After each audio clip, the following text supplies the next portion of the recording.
Hi folks, Dr. P here to talk about ways to overcome designer's block. So what is designer's block? Well, it's just like writer's block. The game designer can't seem to get anything going. He can't make any progress, or he can't progress if you want the verb. Nothing seems to be happening, and that can be frustrating.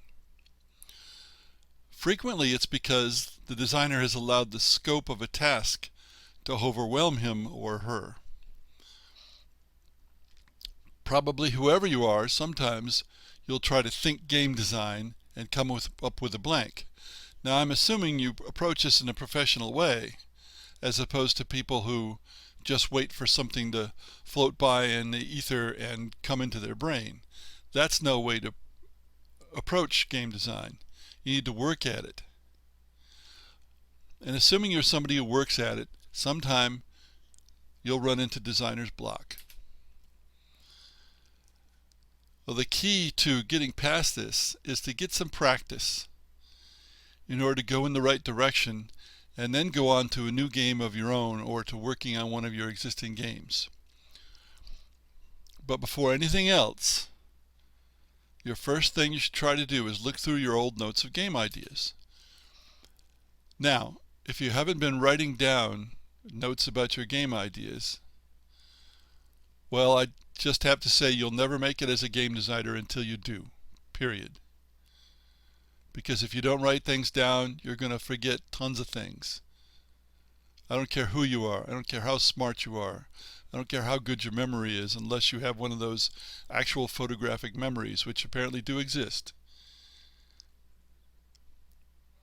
So I'm going to assume that you have written down notes about all your ideas, and over the course of time you'll have a lot of these notes. If you read through these notes, then sooner or later you're going to hit something that'll stimulate you. It may be something you've forgotten about entirely. You may not even recognize when you had that idea. Nonetheless, you'll read it and off you'll go on that. And that kills your designer's block. See, I almost said writer's block. But, you can go for a little while and that can die. Well, keep reading until something else gets you going. Once you've been going for a while, if you have a specific task you have to do, you can probably switch to that task and you've got the momentum to do it. Now, there are other possible solutions.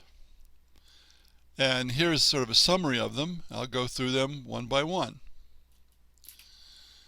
First of all, think in terms of categories.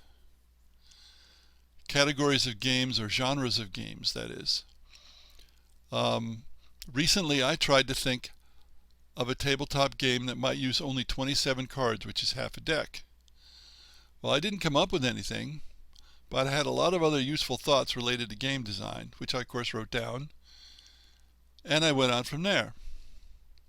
Try a category you don't normally work with. I don't normally work with 27 card games. If you're somebody who doesn't normally work with war games, try figuring out a war game.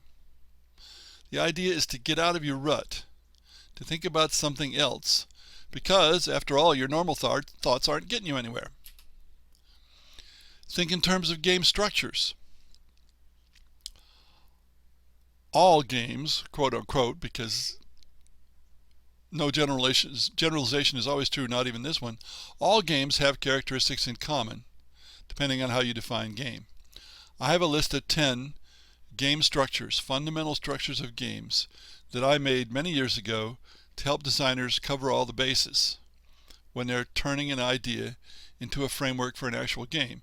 And I have to say, it used to be 9, but I added user interface finally. These can be used to help break designer's block. Focus on one of these 10 and try to imagine something different from what you've done before in that structure.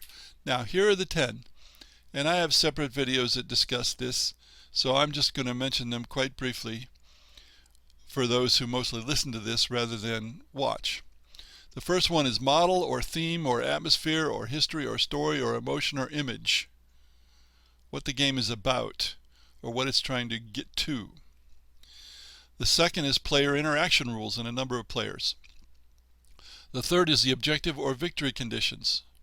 And of course, some games don't have victory conditions, but They mostly have objectives, like role-playing games may not have victory conditions, but the objective, at least for most players, is to get loot and to rise in levels, to become more capable.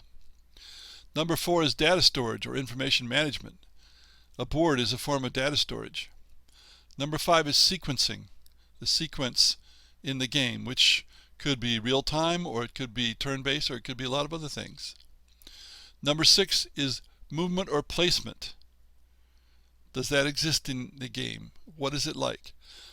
The 7th is information availability. You can have games with lots of hidden information, games with perfect information like chess, where you have all the information except about what's in your opponent's head. Number 8 is conflict resolution or interaction of game entities. And there may be no interaction of game entities, or there may be a lot, depending. The 9th is economy, which is resource acquisition or conversion. Even a game like checkers has resource acquisition or conversion, where you convert a normal piece to a king. And the 10th is user interface. And yes, tabletop games do have a user interface. It's just one that tends to be very common and people don't think about it. The next possible solution for designer's block is to modernize an old classic game. Now this is much more practical for tabletop than video games, because video games are hard and time-consuming to modify compared to tabletop games. Can you do anything to make a classic game more appealing to moderns? You don't actually have to do it, but you're just trying to think outside the box. But do write down your thoughts and your intentions. Another possibility, improve a favorite or improve a bad game. Be sure to write down what you're thinking, even if you don't go any farther. Writing, which is a tangible doing something, even if you're typing rather than writing, may help you get rid of designer's block. So, how would you turn Monopoly into a decent hobby game? I started my game design seated classes this way.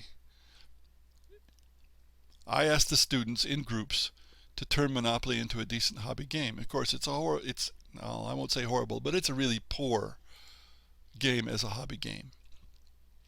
How would you improve civilization, whether computer or tabletop? How would you give chess a broader appeal?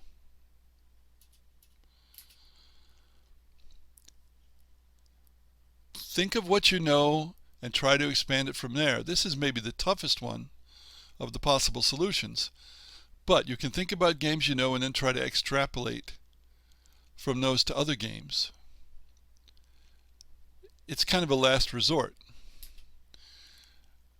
Another thing you can try to do is read about games or watch replays of games, especially new games, which includes watching in person, of course. Games you're not familiar with are going to stimulate thought, perhaps more than games that you are familiar with. Notice I don't say play games, because playing games is a way to avoid working. I know at least one designer who'd make more games if he didn't enjoy playing games so much. And the obvious cop-out when you have designer's block is to play games. Is that going to get you out of your designer's block? Maybe, maybe not. But it's going to take quite a while, because playing games tends to take quite a while. And it is definitely a way to avoid working. And that's what you want to avoid when you're trying to beat designer's block.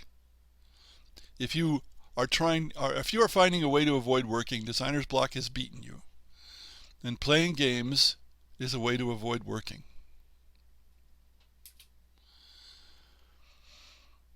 So, I don't know how often people suffer from designer's block. Fortunately, I don't have the problem, or if I do, I just read my notes and it takes care of it.